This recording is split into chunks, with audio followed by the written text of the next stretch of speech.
Good evening. I call this meeting to order. Please stand for the Pledge of Allegiance.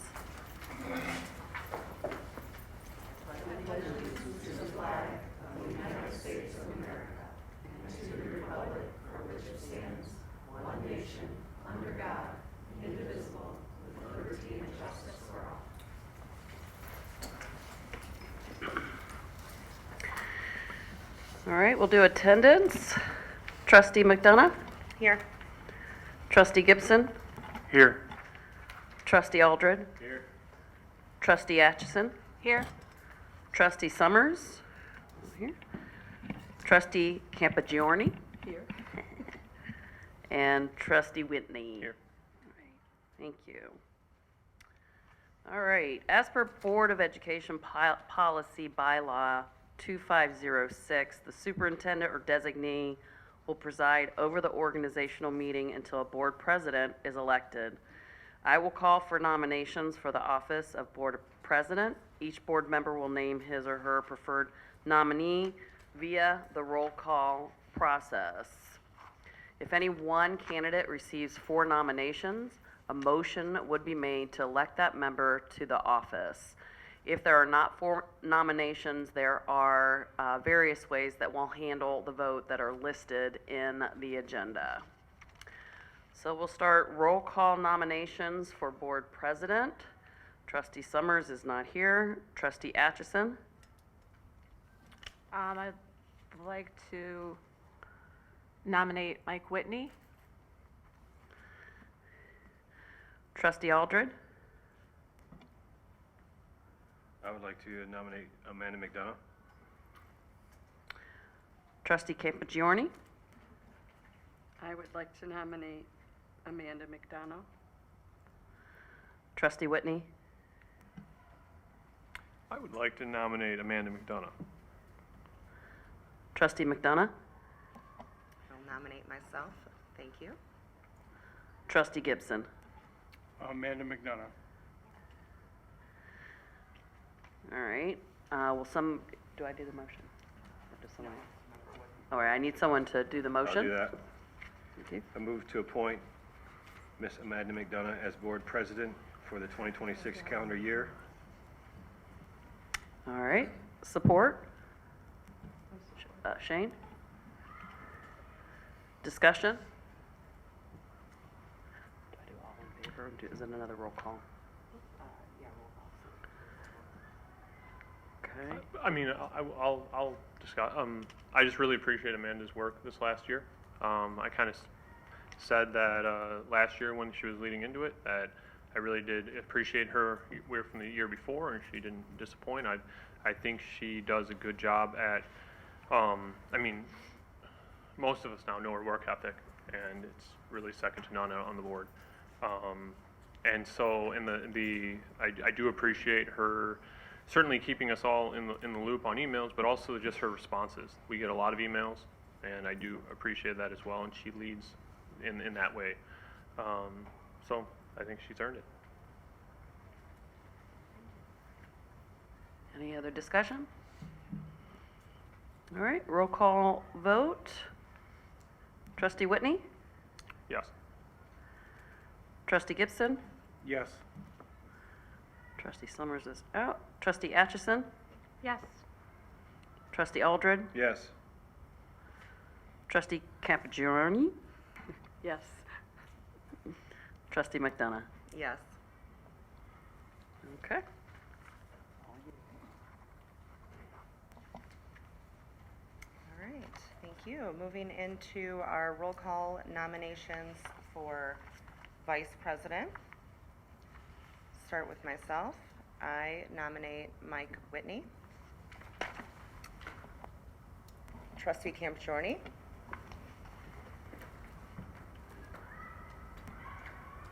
I nominate Mike Whitney also. Trustee Whitney. Good timing. Forget. I should have looked. I nominate Mike Whitney as well. Thank you. Trustee Gibson. Mike Whitney. Summers is absent. Trustee Atchison. Mike Whitney. And Trustee Aldred. Mike Whitney. Thank you. I move to appoint Mike Whitney as the board vice president for the 2026 calendar year. Support. Shane, thank you. Discussion.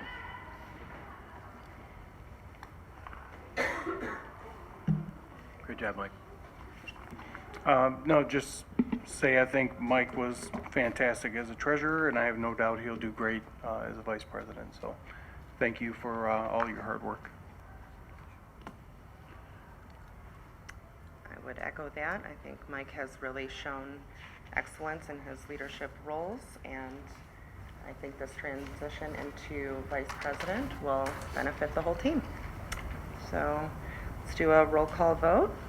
Mike Aldred, Yes. Amanda McDonough, yes. Sarah Campigiorni, Yes. Mike Whitney, Yes. Shane Gibson, Yes. Summers absent, Ann Atchison. Yes. Excellent, thank you.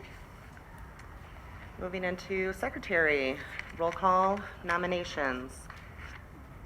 Trustee Atchison, James Summers. Trustee Aldred, James Summers. McDonough, James Summers, Trustee Campigiorni, James Summers. Mike Whitney, James Summers. Shane Gibson. James Summers. Okay. Moving into that motion. Sarah, thank you.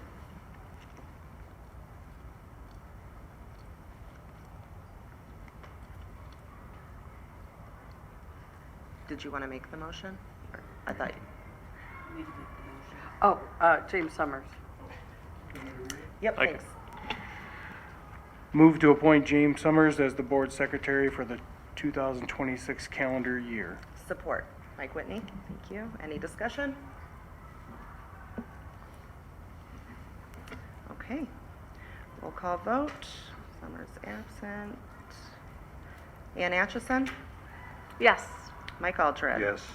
Amanda, yes. Sarah Beth, Yes. Mike Whitney. Yes.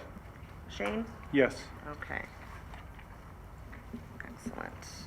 Lastly, our roll call vote for treasurer. Start with Shane. I'd like to nominate Shane Gibson. James absent. Ann Atchison? I'd like to nominate Ann Atchison.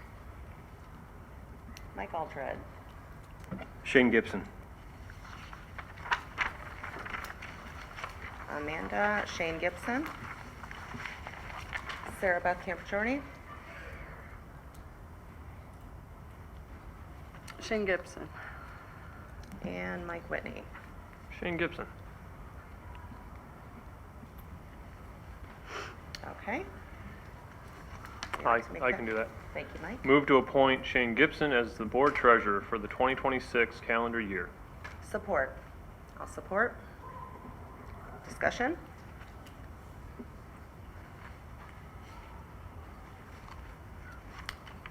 Just like to say thank you, Shane. I know you've really leaned into the finance committee this year and have shown a real dedication on the board this year, so happy to nominate you for that. Anyone else? Okay. Move into roll call vote. Mike Whitney? Yes. Shane Gibson? Yes. Absent. Ann Atchison? Yes. Mike Aldred? Yes. Amanda, yes. Sarah Beth Campigiorni? Yes. Okay.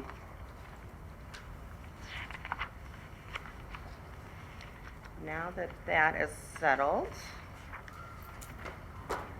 we'll move into our committees. I know we've had a lot of interest, which is excellent this year on various committees. So I can kind of take your lead on this. We can either start with motions or we can have a bit of discussion first. First up is policy committee. And I don't know if anyone had strong feelings on that. I personally would like to stay on policy committee, but we do have 3 others that are interested, and I will say I did speak with James. He is sick, but his 2 that he really wanted were safety and policy, so I'm just reiterating that to the board. We had Shane and Mike A. this year on the committee. Yeah, do you want to, would you like to say? I'll start. I think from my time on governance and policy, I think I would actually change my direction to go to governance, considering the the folks that are interested in policy. I absolutely want to stay on safety, if possible. Okay.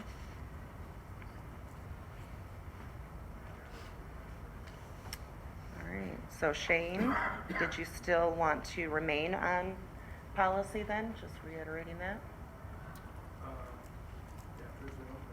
Yeah. Okay. Okay. Yeah. As far as the current dynamics, like that's working for everybody, scheduling's working for, I mean, I'm just trying to understand.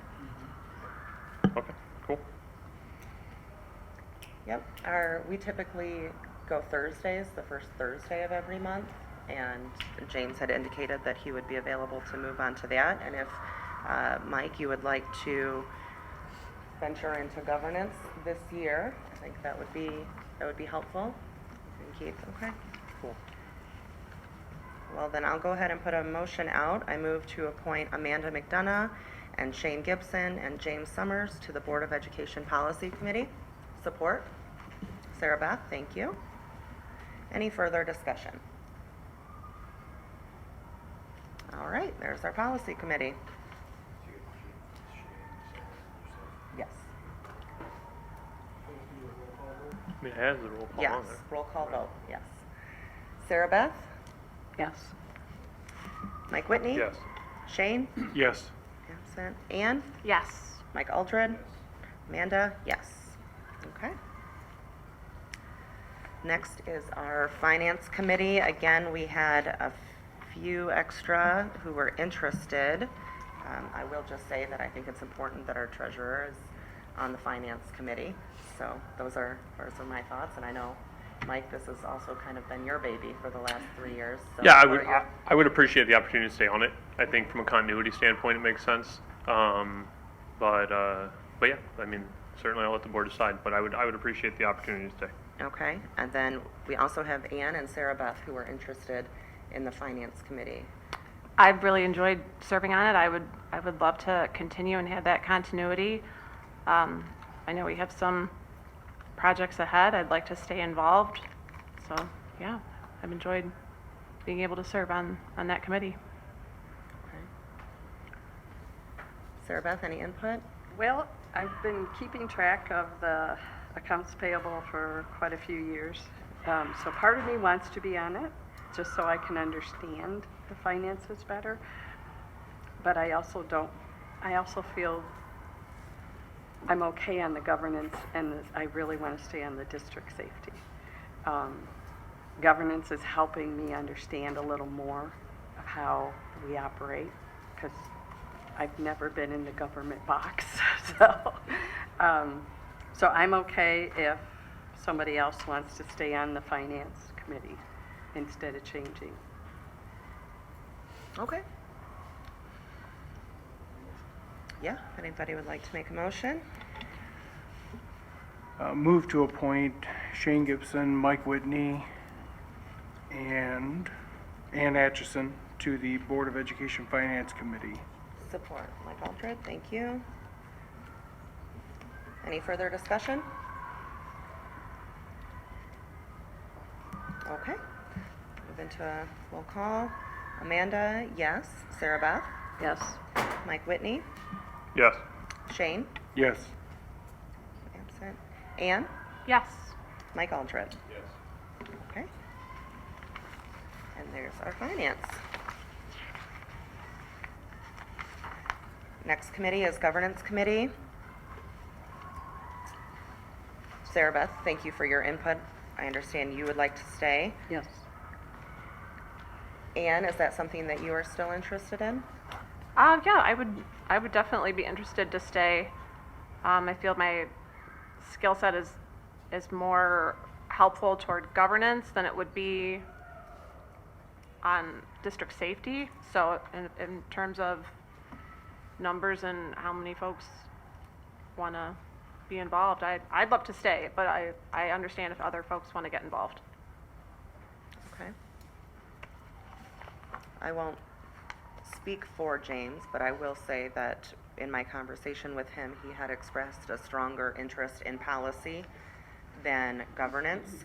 And in light of Mike Aldred's desire to move to that committee, I will recuse myself from that one. Shane and Mike Whitney, assuming, no? Okay, perfect. All right.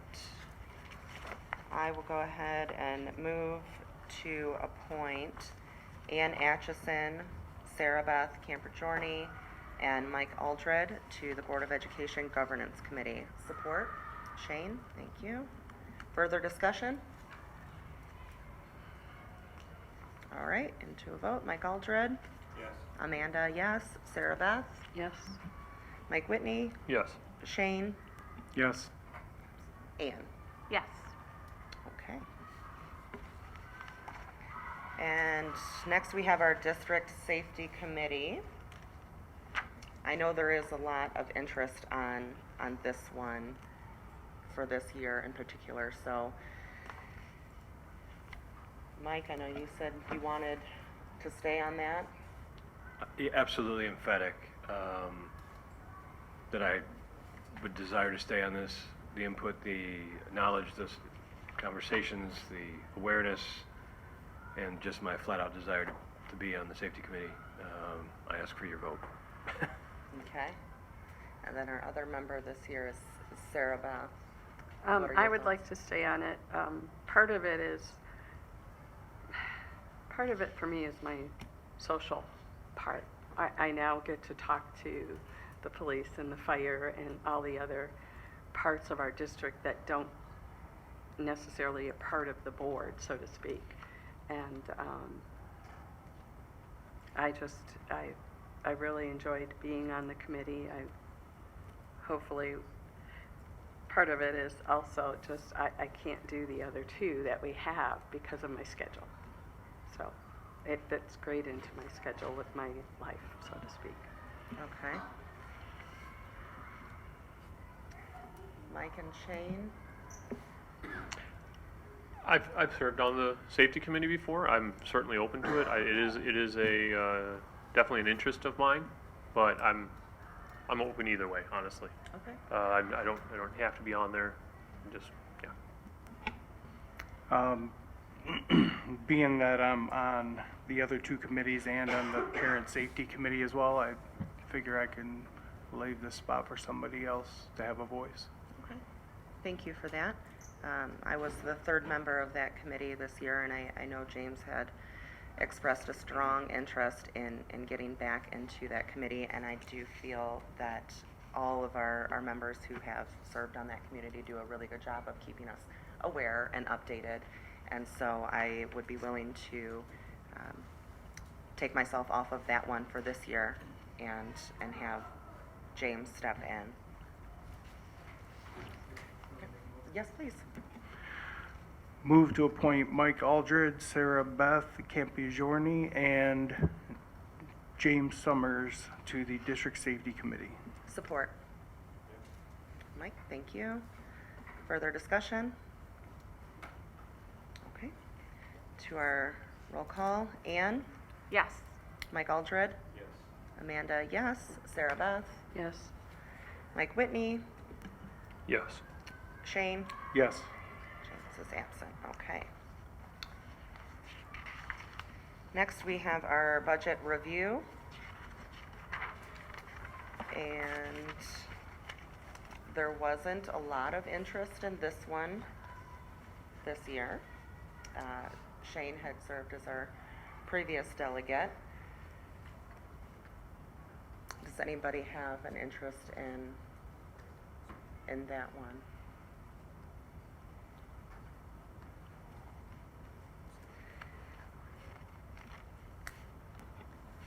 I would like to suggest that it is someone from our finance committee. Okay. Yeah, I'd be willing. Yeah. Okay. And then how about a delegate in case Shane cannot attend? I can be his backup. Okay, It's fine. great. Then I move to appoint Shane Gibson as a delegate and Mike Whitney as an alternate to the Oakland Schools Budget Review. Support? Mike, thank you. Any further discussion? Okay, roll call. Ann? Yes. Mike Aldred? Amanda, yes. Sarah Beth? Yes. Mike Whitney? Yes. Shane? Yes. Okay, thank you, Shane. And Mike.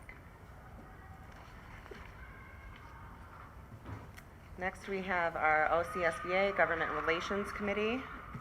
Ann had previously served in that role. I had put my name in interest, just in case. I'm happy if, Ann, if you would like to continue that, if that's something you're interested in. Sure. Okay. Yeah, okay. I'm happy to be the alternate in that. Anybody would like to make that motion? Sure. Thanks. Move to appoint Ann Atchison as a delegate and Amanda McDonough as the alternate to the OCSBA Government Relations Committee. Support. Shane, thank you. Any further discussion? All right. Roll call. Shane, Yes. Ann, Yes. Mike Aldred. Yes. Amanda, yes. Sarah Beth, Yes. Mike Whitney. Yes.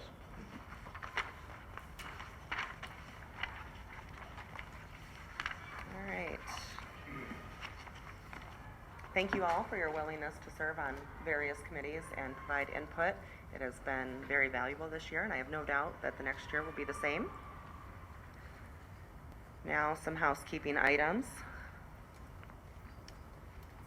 I'd like to roll into some motions here. I can take the first Ann, one. thank you. Move that all general fund and debt retirement checks for the 2026 calendar year be listed and approved by the board. They will be signed by using the signature plate engraved with the names Tanya Milligan and Treasurer Mike Whitney. No. I'm sorry? I'm sorry. Shane. Oh, I'm so sorry. Have it. Sorry. Shane Gibson. Sorry.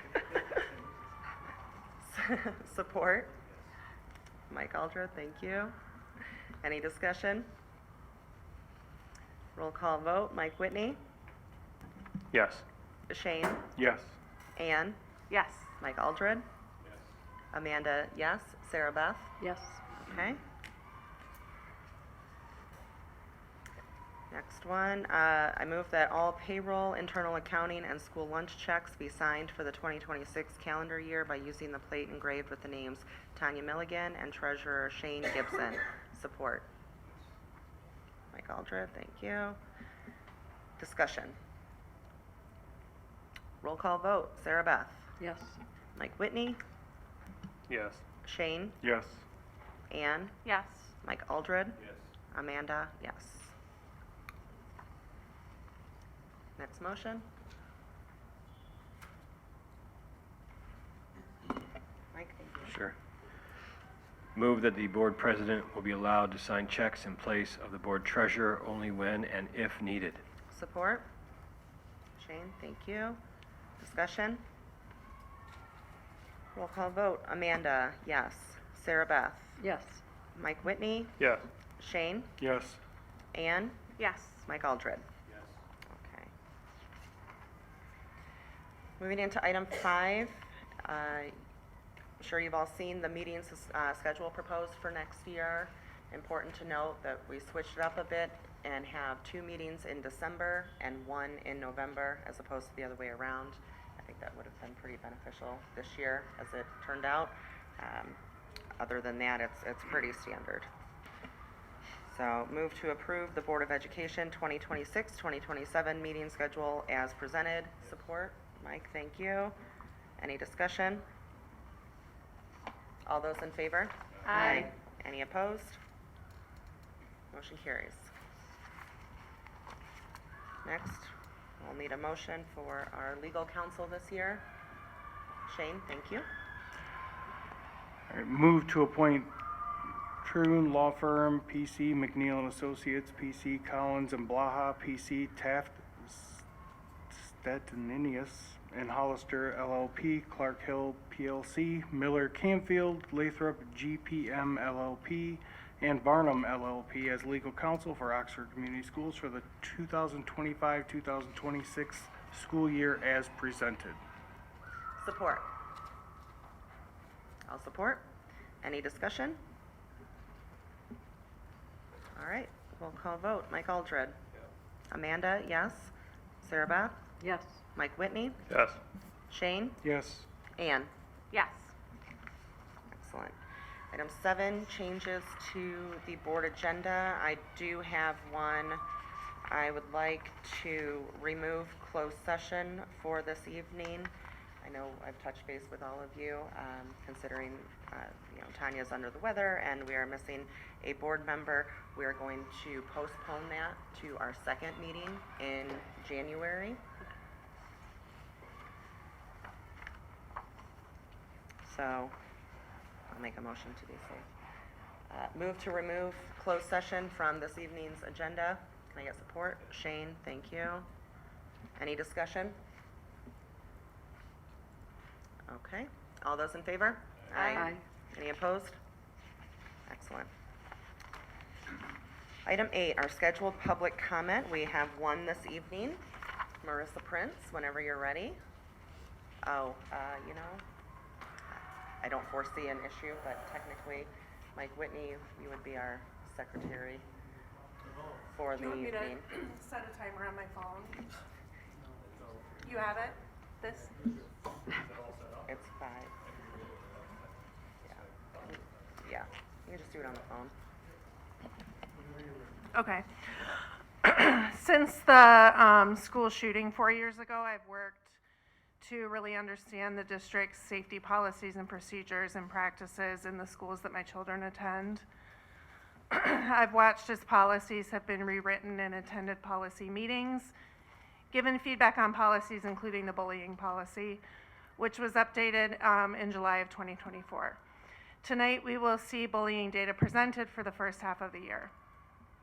I've had concerns that I've communicated since this summer about bullying and the investigation criteria that's used, including concerns about the district reporting 0 instances of bullying to the state for all of last school year across all buildings.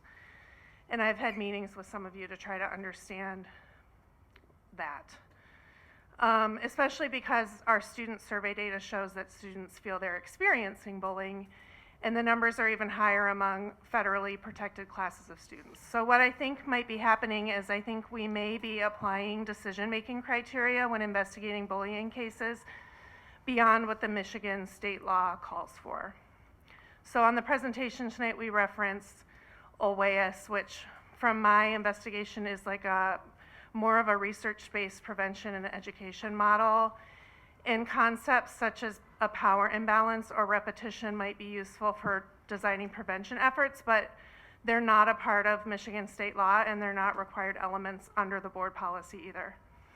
Michigan state legislature a decade ago, when they created the Matt Epling Safe School Law, deliberately did not include these elements because they recognized that serious harm can occur to students from a single incident and between students of similar status. I looked at the numbers submitted from districts nearby. Rochester last year, 67 instances of bullying, and Clarkston, 44 that they addressed. I'm issuing a call to action to the board in your legally responsible role in a governance role to drill down and understand what's happening here, because it's reminiscent of the same issues we saw during the investigation process of the shooting, where we saw policies in place that just weren't really rolled out, and we saw some confusion around the implementation of policies. To me, bullying is just as serious as threat assessment. I want our school community to really wrap our arms around this issue to understand what's happening. That includes student voices, parent voices, and staff voices, and we won't achieve the safety culture that we need in our buildings, particularly at the secondary level, the middle school and high school, and that all of us want that culture of safety, of where students feel safe, until we really address the bullying issue and how students are feeling. And that starts with adherence to state statutes. Thank you. Thank you, Marissa. All right. Item 9, our consent agenda. We have the minutes, bills payable, and HR updates. You know what, I'm sorry, Justin, I had sent it, but I didn't look to follow up. Did you change the December 19th meeting minutes to reflect accurately the adjournment time? Yes. Okay.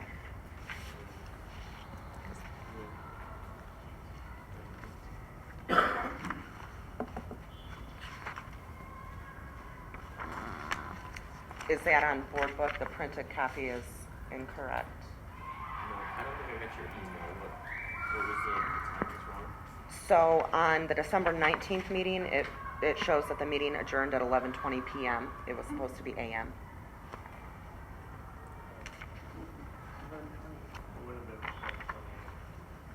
Yeah, the special meeting. December 19th.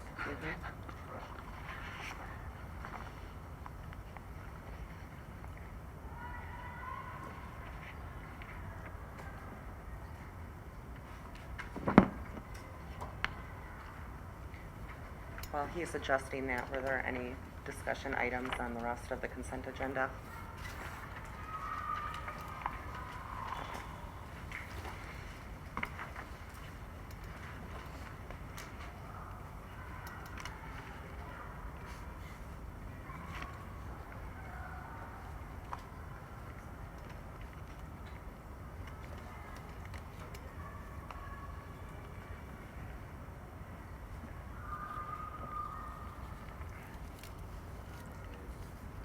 Updated?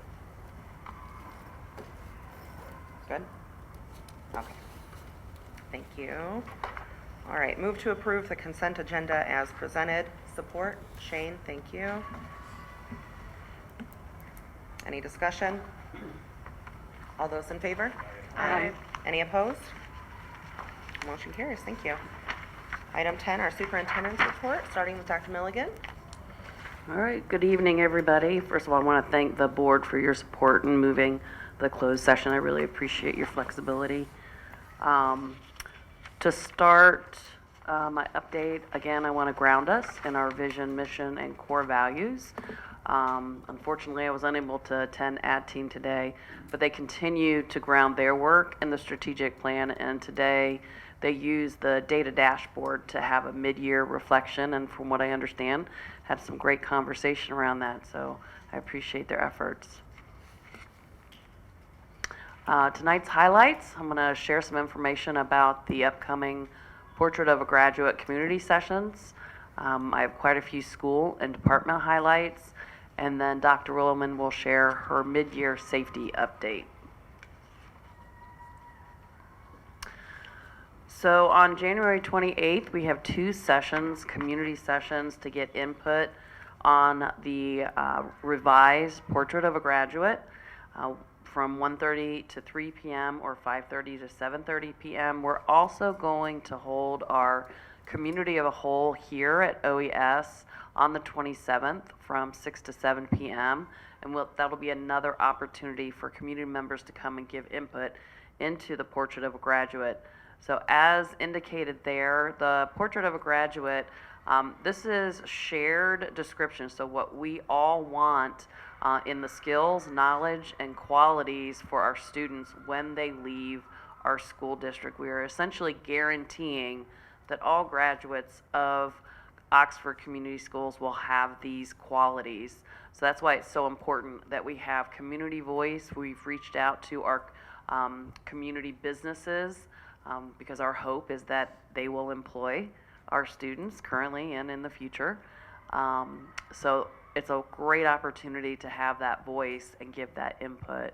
So what should a graduate from our schools be prepared to do and be academically, socially, and as a citizen? So if community members, staff are all welcome to join on the 28th from 1 to 3 or 5:30 to 7:30. as well as at the next Committee of the Whole on the 27th from 6 to 7. There we go. We have some really great highlights. I appreciate our school leaders sharing those with me.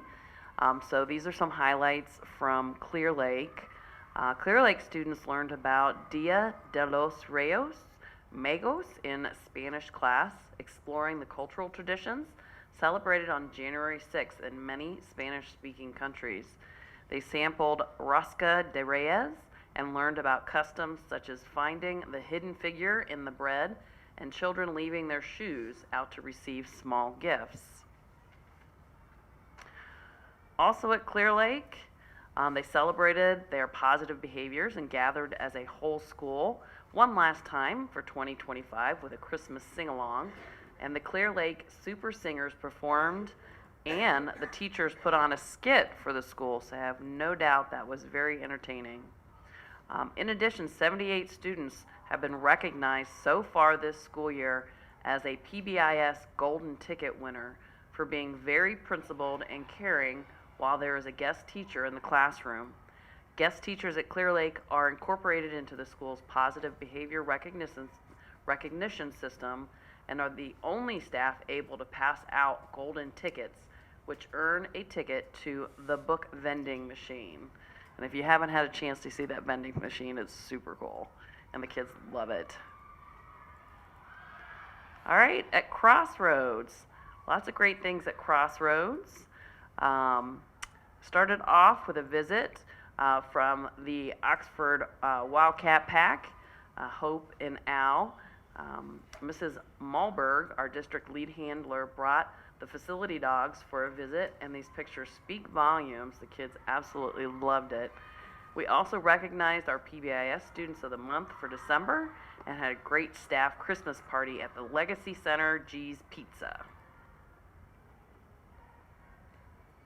At DA, just before the holiday break, the Wildcats made an appearance at the DA staff skit and sing-along.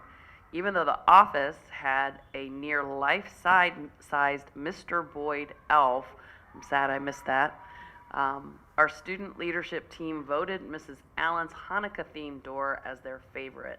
A student was heard mentioning that they love this door because they also celebrate Hanukkah. At OES, lots of great things going on at OES. All OES staff participated in ongoing professional learning with Oakland schools, focusing on asset-based language. We are committed to recognizing and building on every student's strengths, and they're proud to be a learning community. Mrs. Aleph, third grade teacher, and Miss Hannah, OES English language learner teacher, demonstrated outstanding co-teaching at OES. Through strong collaboration, they provide support to all students. This is Mrs. Hannah leading an engaging social studies lesson about Japan and Mrs. Aleph's classroom.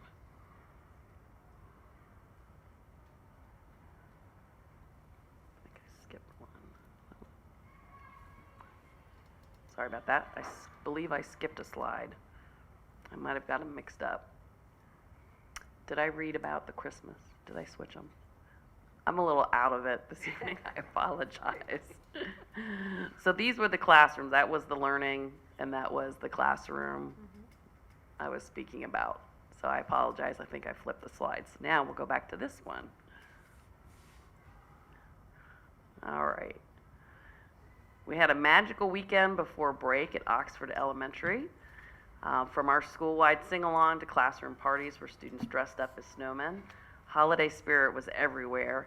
Spirit Week brought the fun. Miss Murphy became Miss Claus, staff transformed into reindeer, and students spread cheer as festive elves.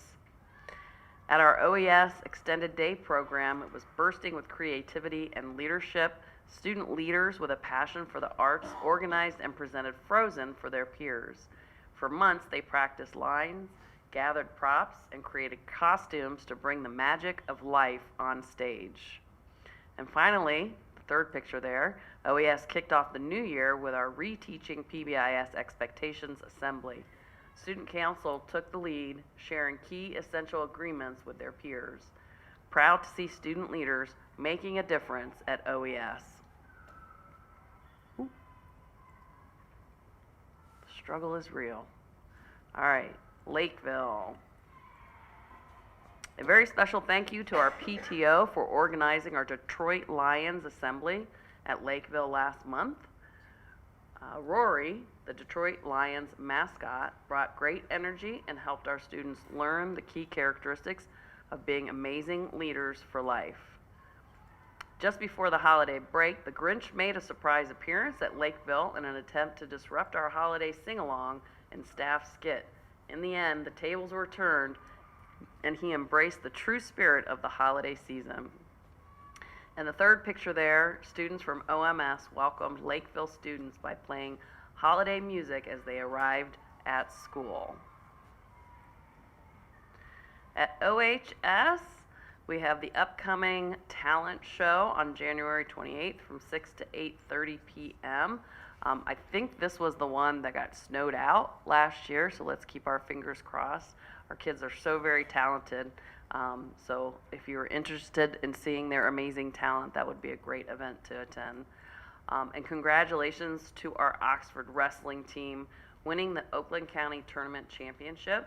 The program claimed its third county title in 5 years when they won it over the holiday break, so congratulations.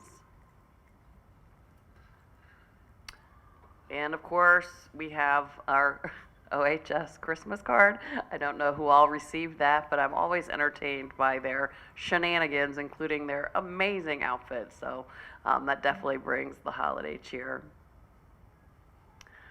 At Bridges High School, you had a visit, the Bridges High School visit to OCC. They took a field trip. And we also want to welcome Letha back, our principal, and I also want to thank Mr. Edwards for covering for the last few weeks when she was out, so thank you for that. And now we have Dr. Williman with our safety updates. Real quick, I have a question if I can. The portrait of a graduate on January 28th, are either one of those sessions going to be available online, like to be streamed? They're in person, so we don't have an online version, but we have sent out surveys to get community members to give input as well.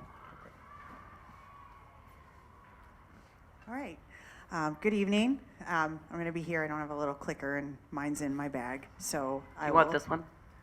I can stay here. It's Okay. okay, though. But thank you. I'm good not touching things you've touched.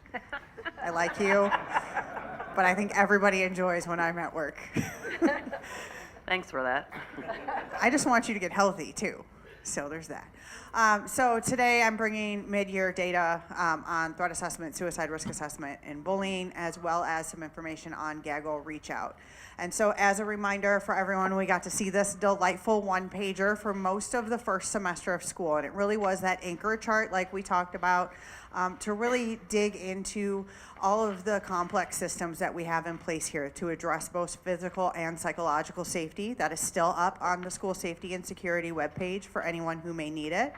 And then additionally, we do have a lot of mental health support in place. And this one pager can also be found on our website. So as we're getting into things like threat assessment, suicide risk assessment, and bullying, we want to be able to make sure that everyone can access any of our resources that we have available as well. And so our suicide risk assessments, this is completed by a multidisciplinary team. It is led by our mental health department. There's 2 school-based mental health professionals with at least a master's degree who are part of that team, along with a school administrator and an SRO. Whether it is a screener or a full assessment, that is our multidisciplinary team. Now, if a student has an IEP, a 504, receives L services, or anything additional, we may always include more people, but our basic team is our 2 school-based mental health professionals with at least a master's, a school administrator, and our school resource officer.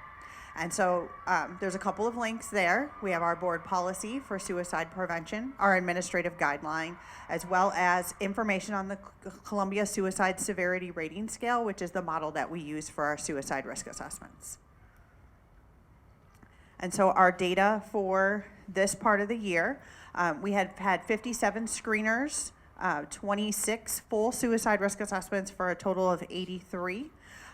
This is the number is higher than last year, most of them being screeners, and that's attributed to a lot of self-reporting of our students. We talked about that last year.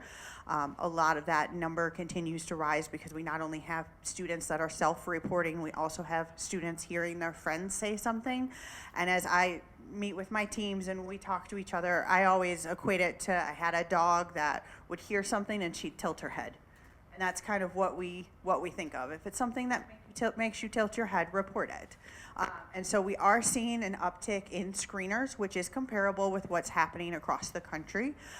We could have a long conversation about mental health in this country.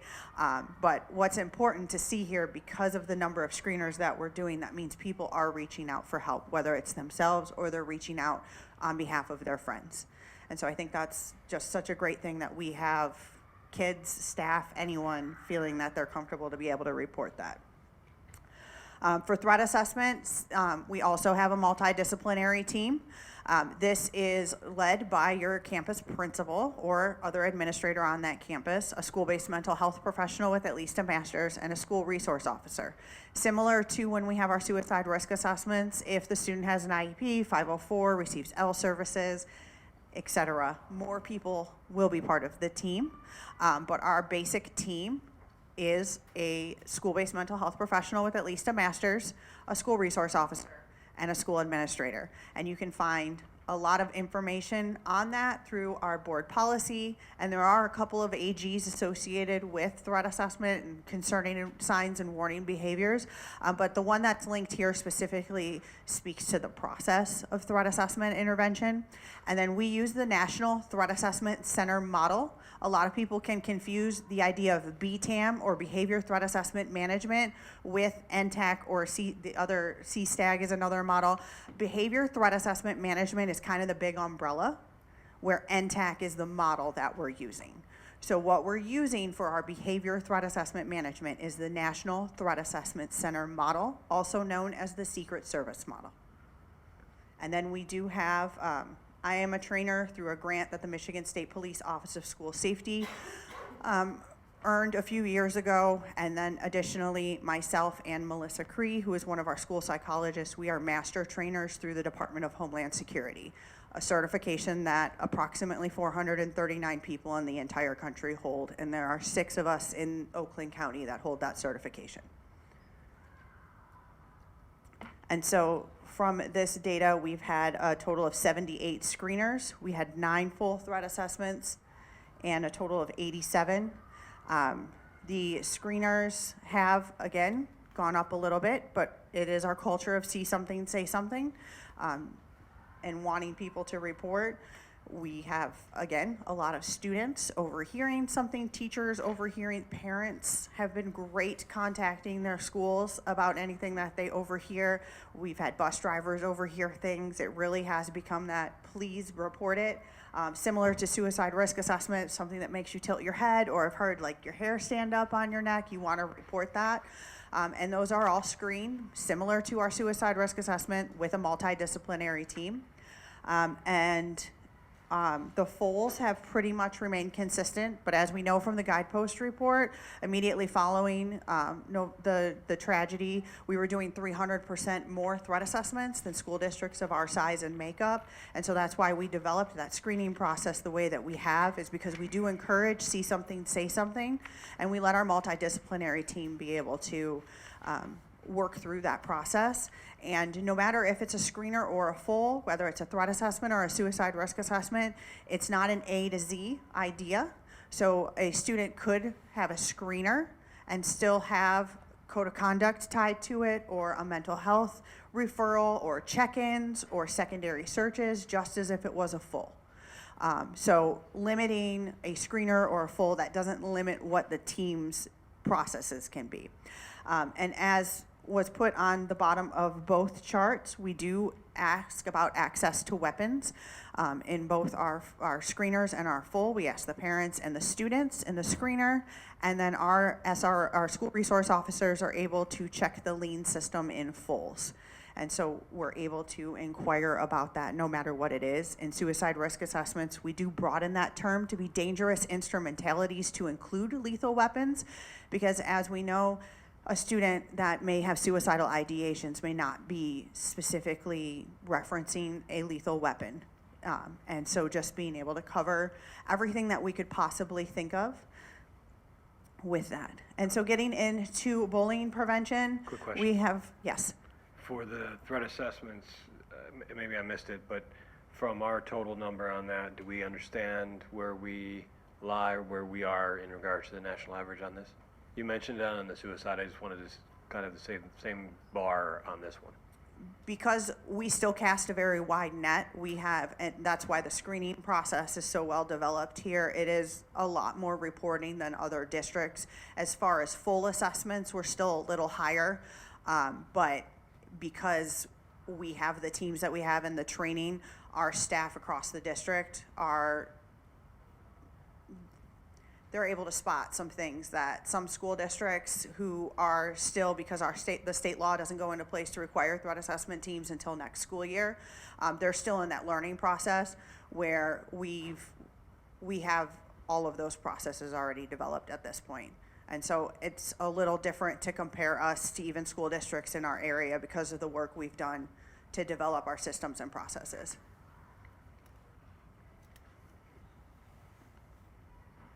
So the board policy for bullying prevention is linked here. We also have an administrative guideline, and Justin has very nicely uploaded our checklist. It's listed as a form.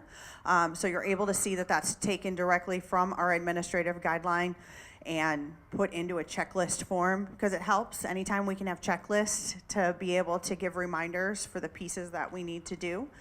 There are a couple of different things that we do partake in as far as bullying prevention, PBIS, which positive behavior intervention support, and then the second step bullying prevention lessons is at the elementary level, and the OVEUS is at the secondary level. And so questions that come up, and we had a public comment tonight about that. So really being able to talk about what does bullying mean. And when we look at the Michigan code on that, which is MCL 380-1310B, it refers to written, verbal, or physical actions or electronic communications that substantially, and I'm paraphrasing so that we're not sitting here, you can read the full law. It substantially interfering with educational opportunities. If it creates reasonable fear of harm with emotional distress, detrimental effect on a pupil's physical or mental health, a substantial disruption to the orderly functioning of schools. And the difference between what we see here with the OVEUS definition, which also, just so everyone's aware, aligns with what the United States Department of Health and Human Services, stopbullying.gov, michigan.gov under resources with OK to Say, the CDC and the Federal Department of Education all align with OVEUS's bullying definition. And the difference here is what's written in the Michigan law is it's really ensuring that schools have a mechanism to respond, that they have a starting point. And it really then is on to the schools to develop those policies that are going to hone in on what other reputable organizations such as the U.S. Department of Health and Human Services, stopbullying.gov, michigan.gov, the CDC, and the Federal Department of Education align with what their definition of bullying is. And what we see a lot is people who report that there's bullying, but it really is an interpersonal conflict. Students will come home and say this happened, and then we work really hard to get the whole story. So it could be an issue of, I didn't get the turn on my swing, I got moved out of the way during a football game, and if any of you have ever seen football at recess, it's pretty big. I'm a secondary person, and even I know football at recess at elementary can get very aggressive. And so part of what we do with this and looking at this definition of bullying is really wanting to then look at the holistic the part of it. We're not looking at one piece of data with this. In our investigation model, we have included multiple other areas so that we're not just focusing on one thing. It also asks questions about threat and suicide, risk assessments, if those need to be done, if there's any form of harassment, because it could be something else. And so part of our investigative processes is to be able to not just look at one event. One significant event could be something, but we want to do a full investigation to be able to look at what is truly happening, because at the end of the day, we're all here to support our students. And we want to do a thorough enough investigation, because a bullying investigation could warrant a suicide risk assessment, or a suicide risk assessment could warrant a bullying investigation. So being able to look at all of that is an important component of any of our investigations. And so looking at how our process compares to what the law has along with what our policy, it does meet the requirements of the law as well as our policy and our AG. It was built from those things, and we continue to look at that, whether it be through our campus safety teams and our monthly meetings. Our mental health subcommittee also looks at it. We look at it as a cabinet level as well. And then that data is reviewed with our staff so that it's not a one and done. And we do the best that we can. And like we've seen with a great response in reporting things for threat assessment and suicide risk assessment, the better that we can get reports, the better that we can help. And so we just continue to encourage, no matter what mechanism you want to use, whether it's our anonymous reporting form that we have, okay to say, trusted adults, principals, emails. Our emails are all available to be contacted. So if you are not comfortable contacting a certain person, please feel free to reach out, because we will be able to address the things that we are made aware of. And so when we look at this, we have had one instance of bullying this year that was found to be at the high school. We've had a total of 5 investigations at this point this year.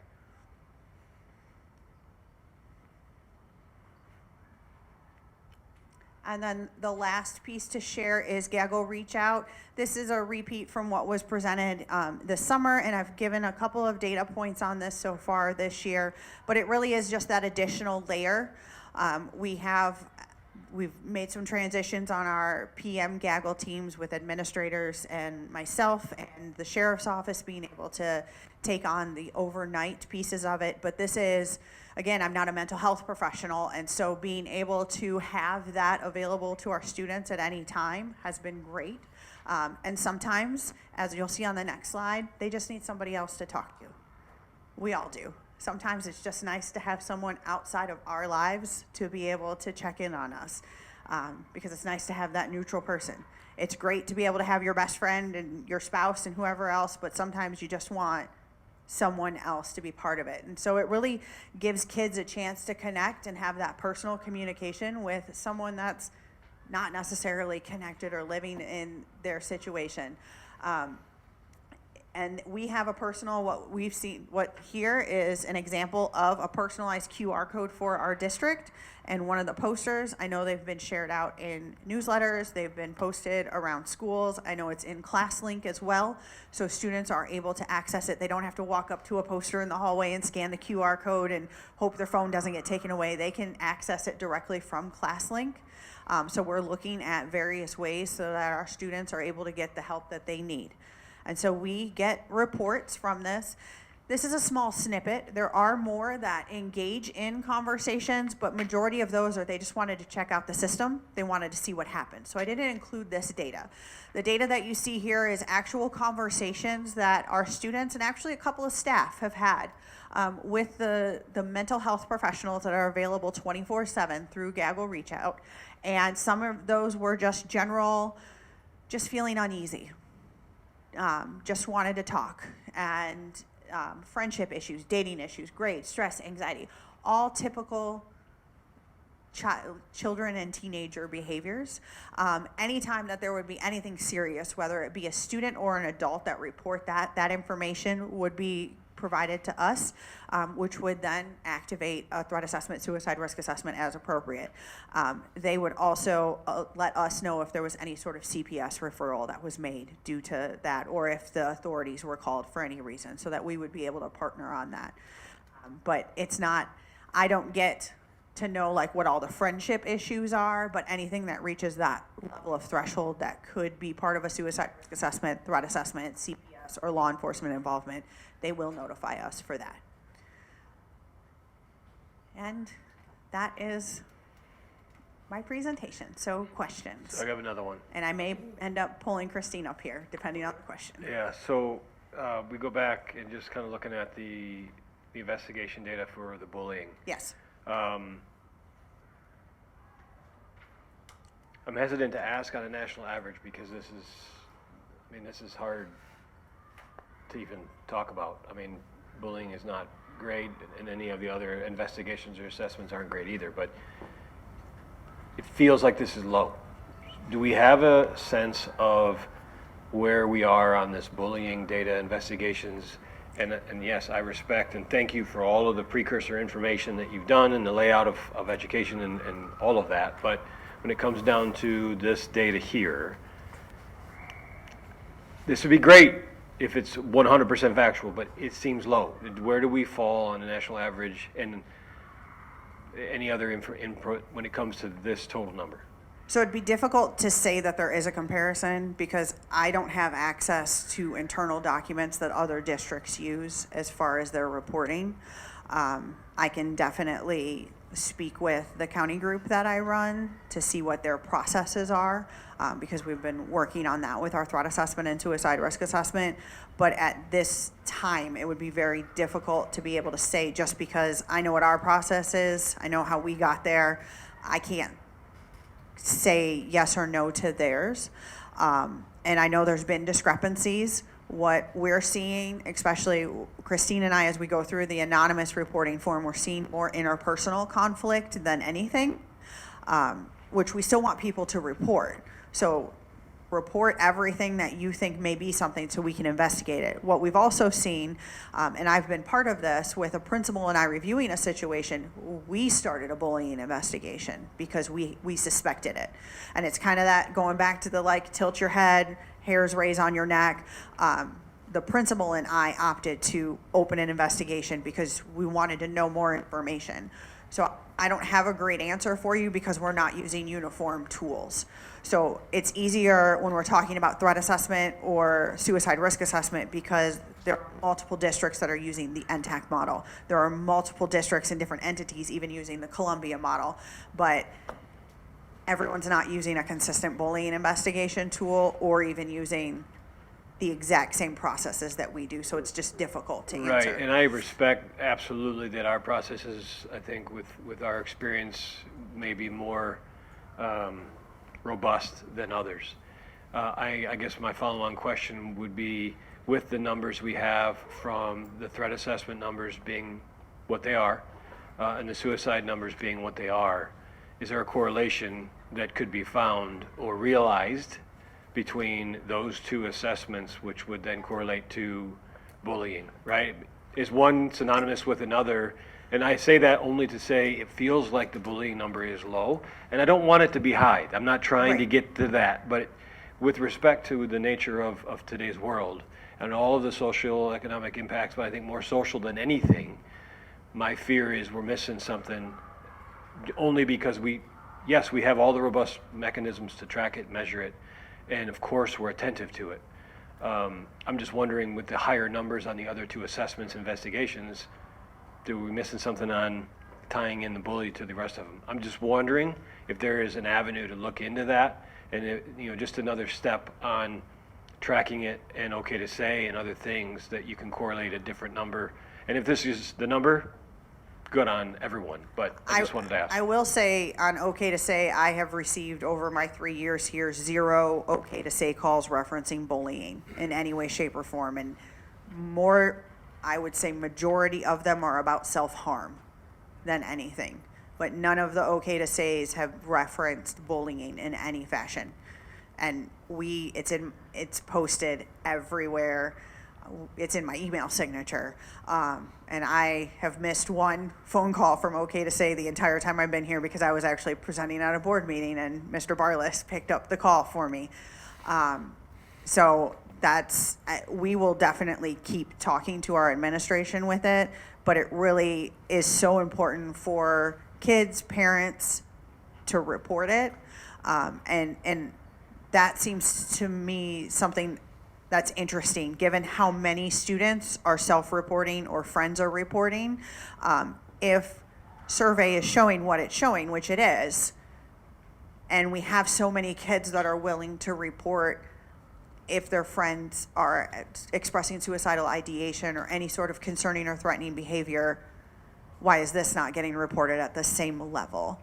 And I think that's just something Christine and I continue to work on. We continue to work with administrators. We do, outside of my monthly meetings that I do, I have check-ins with administrators, high school, middle school. We seem to have like at least one additional meeting every month to just talk about things. So it's definitely a topic of conversation. It is trying to figure out what that disconnect is because we have so many kids and adults comfortable reporting threat assessment and suicide risk assessment, but not reporting bullying, which would be at this point, my biggest concern, because I can say how I feel about certain things, and we're on the same page with that, because it makes me tilt my head a little bit too on this, but we can only do with what's being reported to us.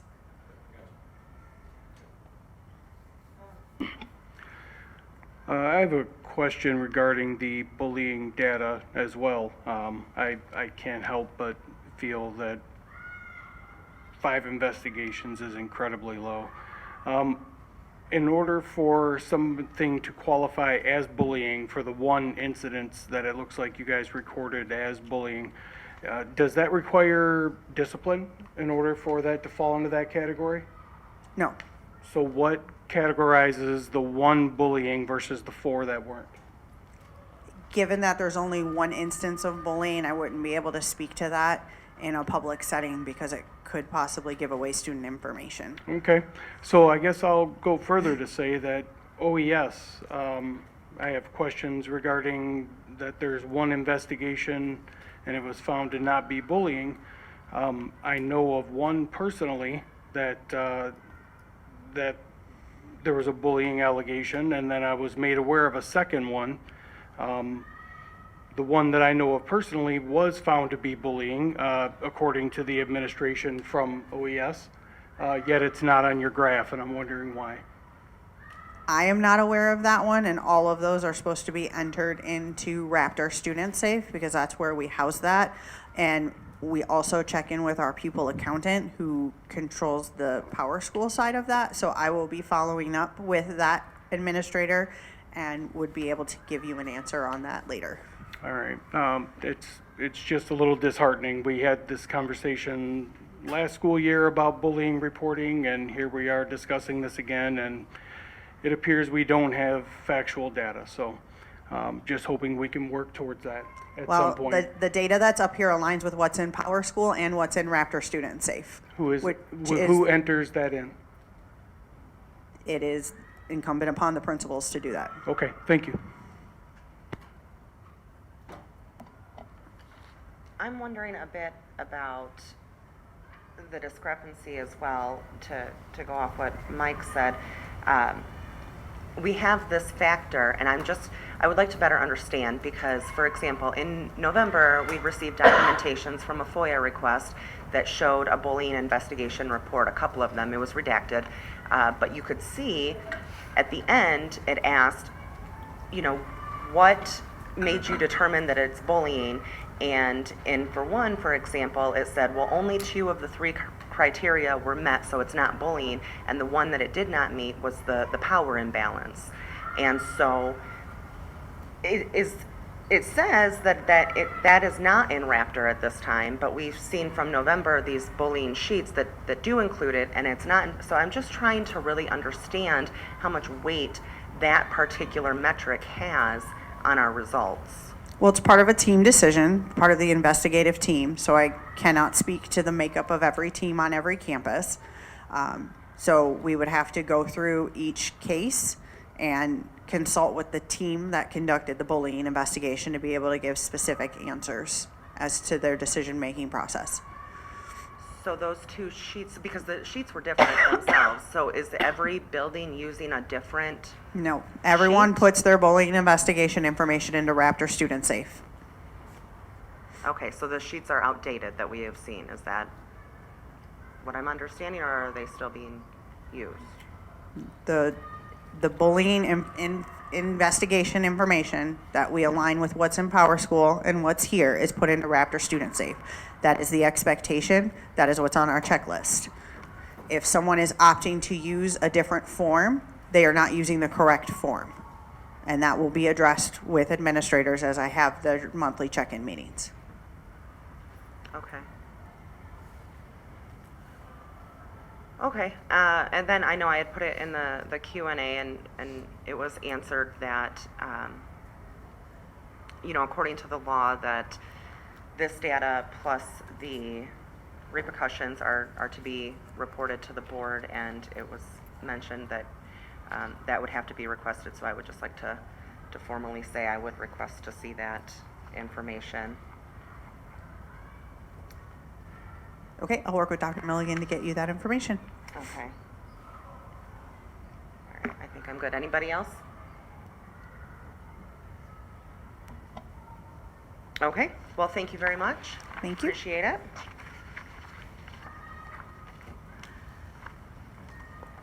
Moving into item 11, our Board of Education matters. We have some committee updates. Finance. Mike, would you like to speak on that? I can do that. So we had a Finance Committee meeting before the special meeting on the 19th of December. The insurance discussion to get kind of moved to other, we talked about the center-based program.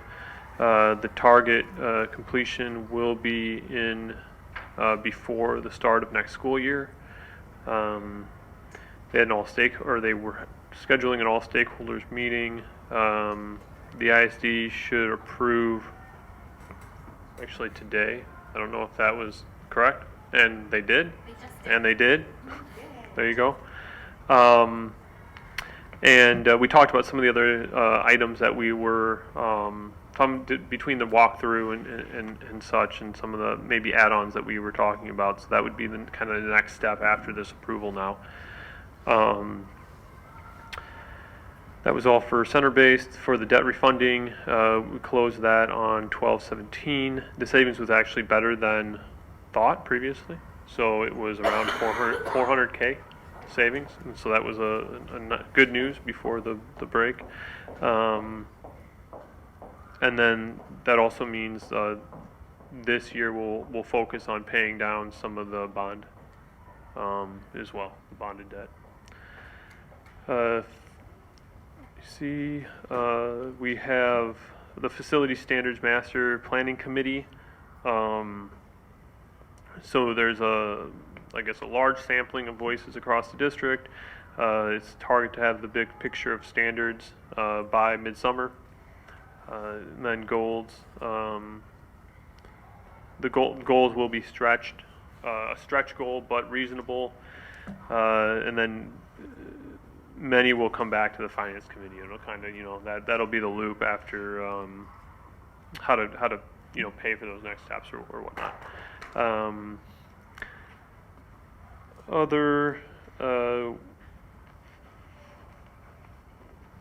We talked about the central office and what that looks like going forward. We've had some interest, but we kind of coming back with next steps as far as that is concerned. As far as the amount, we really are trying to figure out, we're going back to the potential buyers. What's that? Yeah, sorry, the old, I guess it's not central office anymore. The previous central office. Discussing the custodian contracts. So we're negotiating with the current company, and that is potentially, it may go to RFP this summer. if we can't come to more of an agreement there. And then that was it from Finance Committee, and then we went into the special meeting. So I think, I miss anything?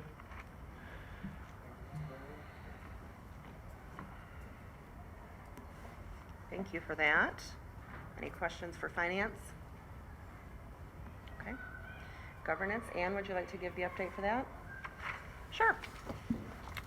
We met on the 9th to just wrap up working on the upcoming board workshop.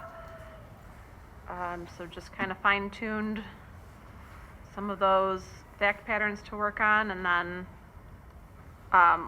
discussed a possible millage planning committee. Tanya, did you want to speak to that, or you want me to? Okay, something kind of that stemmed out of the listening tour for all of the millage feedback, just to gain more input from our community members, beyond what we're already able to capture at the school, the parent, staff level. So something involving, similar to the district safety committee, kind of like district, citizen school finance, some sort of advisory committee that would be able to lend their perspective and feedback and suggestions for ongoing feedback to get us ready for the upcoming millage in November. So that would just be another opportunity to reach out and get some more community involvement.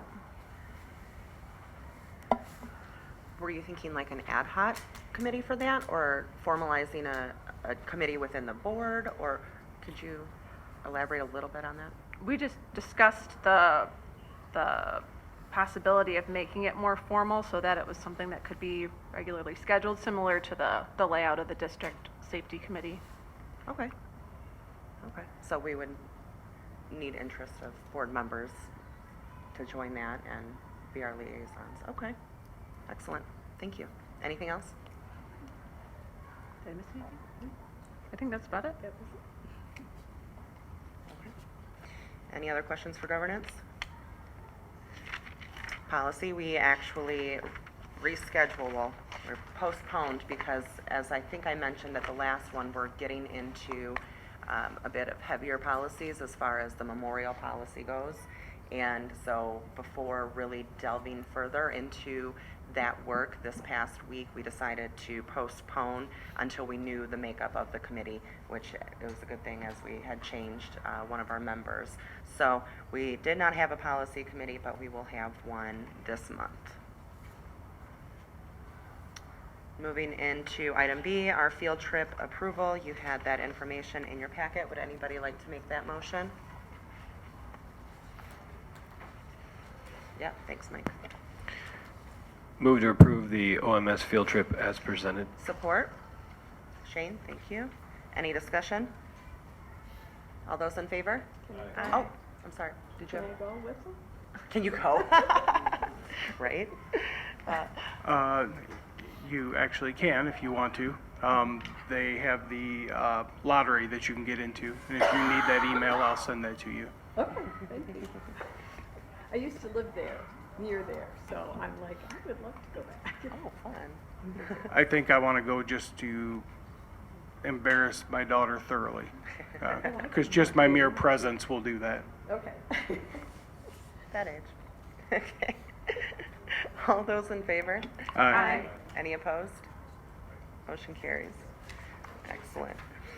Item C, we had a few policies from our previous meeting we had already gone through first reading on.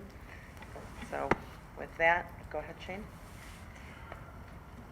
Move to approve policies 3410.01, 5407, and 5407-F as presented. Support? Mike? Any discussion? All those in favor? Aye. Any opposed? Motion carries. All right.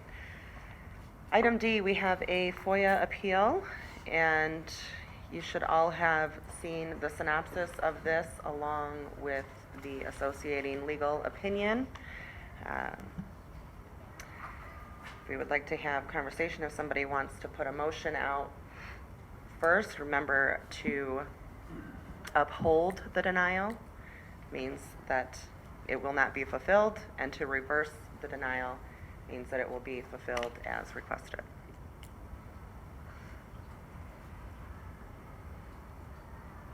Mike? I can go.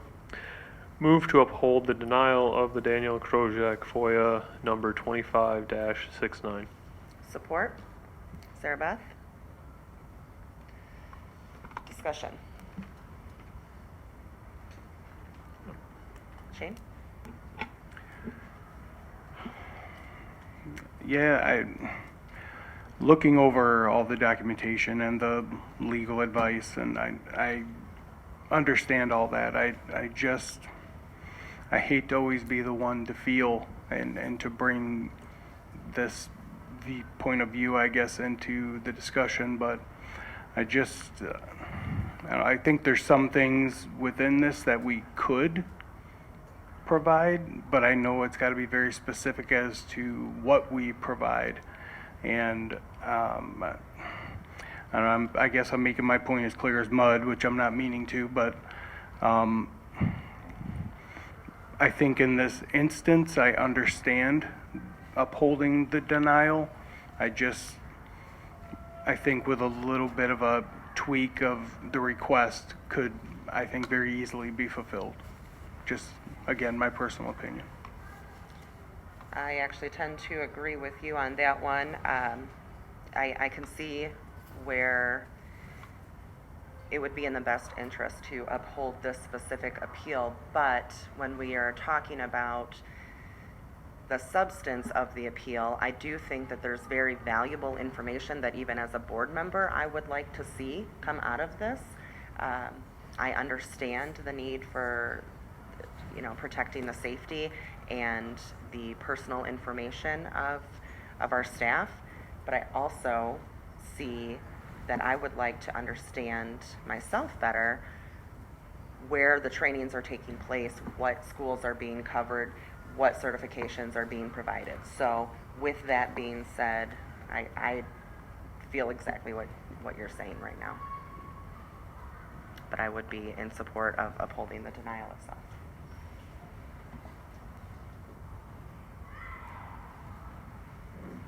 Any other further discussion?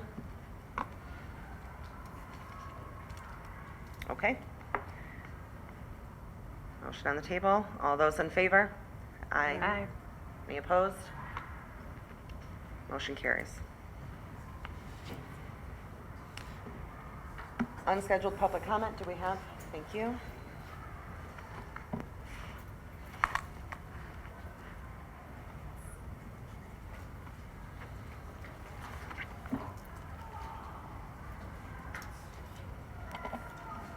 We have two this evening, and we will start with Steve St. Juliana.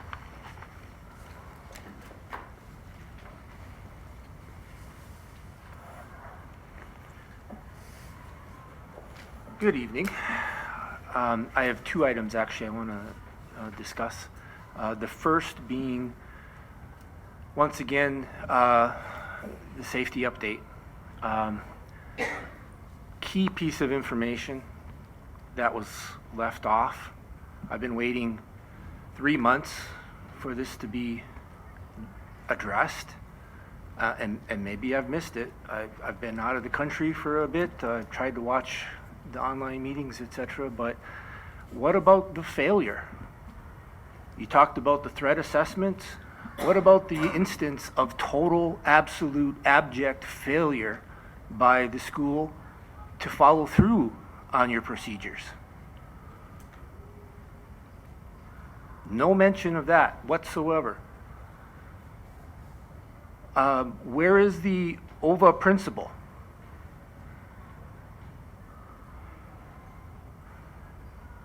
I know several of you are aware of this, but the fact to have a mid-year safety update and you don't talk about the major failure that is, identical in nature to what happened 4 years ago, total policy failure,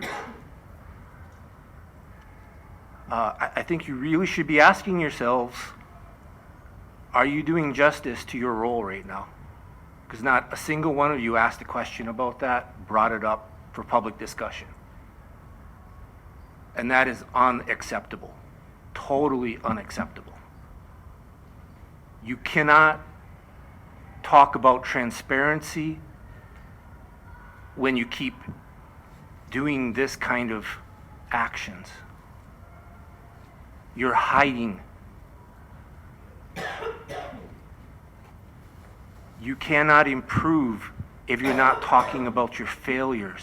You're educators. You're supposed to know you learn from your failures, not from your successes. I shouldn't have to be coming in front of you and reminding you of this simple fact. Second item. First of all, I want to, from a personal perspective, thank you for your actions about changing insurance companies from a purely personal perspective. But I have to admit, when I went back and I watched the video from the December 9th meeting, I was quite flabbergasted by some of the comments. I guess I just want to remind some of the members here, there was questions raised about why you're even we're looking at changing insurance companies. I want to remind you that it was the insurance company through their lawyers who threatened members of the previous board, who lied to the previous board about the necessary delay of investigation. The previous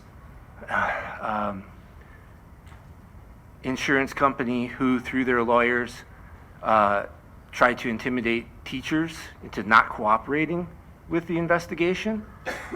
I mean, I could go on, but I think those should be enough for certain individuals to understand why the question was brought up about changing insurance companies. That's it.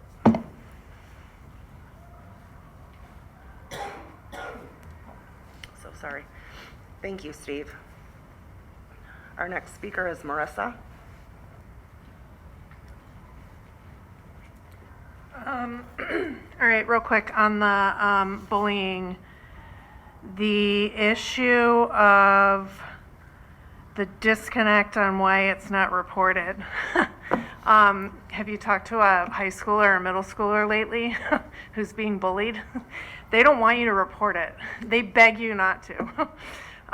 So they'll do anything to have you not report it because it's going to make their life worse. So hopefully that helps you understand the disconnect on bullying and reporting. But what helps that is when they see it get reported and handled properly, and they see the bully handled. And that builds trust in the school community and improves the culture. And I wrote down something that one of you wrote on your interest survey when you communicated your desire to be in a board office. It said that this person focus is on steady ethical governance that earns and sustains public trust, especially in times of heightened disagreement. So that's important, and we find ourselves, you know, kind of in those times pretty often in the last few years. But the kids, you know, they need to see that steady governance in their schools as well.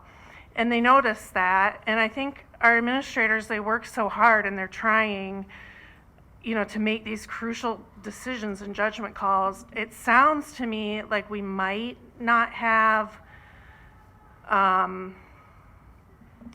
proper guidance. I haven't seen the checklist. It sounds like it just got uploaded. I'll look it up. But I just want us to look at this and understand. I'm asking for board involvement at this point to understand this disconnect and this discrepancy on bullying. And I know we can get there. I know we can make changes and get to where we need to be so that we're comfortable with the numbers that are being reported, that they're accurate. And I think it's a good idea to talk to other schools around us in the county and find out what they're doing, because we know it's happening, okay? We know it's happening. It's a reflection of society. Unfortunately, it's one of these things that's tossed in the school's laps, just like, you know, the gun violence and everything else. But these laws have been on the books for a decade, and they're clear to me. They're clear to me, and the policy's clear to me. What's not clear to me are these extra criteria that we're adding in our system that I feel are diminishing the numbers. So that's what I'm asking. That's what I'm asking you guys to look at. Thanks.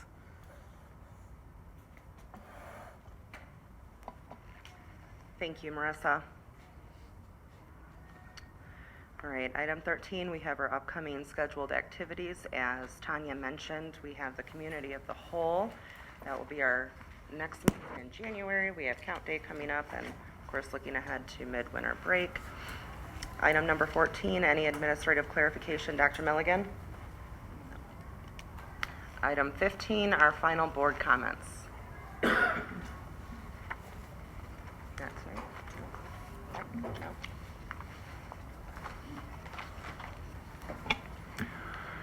So I guess in lieu of being argumentative or causing any sort of further discourse here amongst board members, I agree with some of our people that have spoken today, and that we do have a bullying problem in this district. I'm a parent of a middle school child, and I can tell you I talk with that child every day about what happens at school and things going on with their friends and things that are just going on in general at the school. And I've spoken with many different parents throughout the district, and they feel very strongly that there is a bullying issue. You can't go into any one of our buildings without seeing bullying posters up everywhere. There's a reason for that, I gotta imagine. So I, for one, am ready to rip the Band-Aid off, pull the covers back, open up the curtains. Let's get to the bottom of it, and let's, again, like I said before, these kids can't learn in an environment of fear, an environment of intimidation, and being worried every day whether they're going to be made look a fool amongst their classmates. So if need be, I'm ready to lead that charge, but I think we owe it to our kids.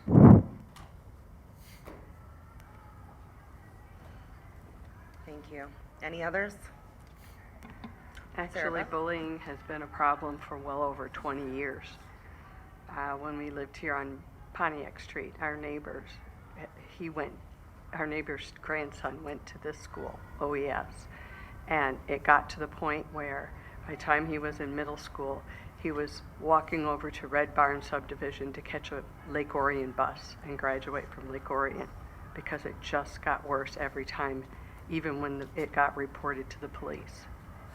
It just got worse because there's some things we can't control, and that is the parent of the child that's bullying. So I do think we need to do our best to figure out how to be updated on true bullying. As Marissa was saying, a lot of the kids aren't going to report it. So.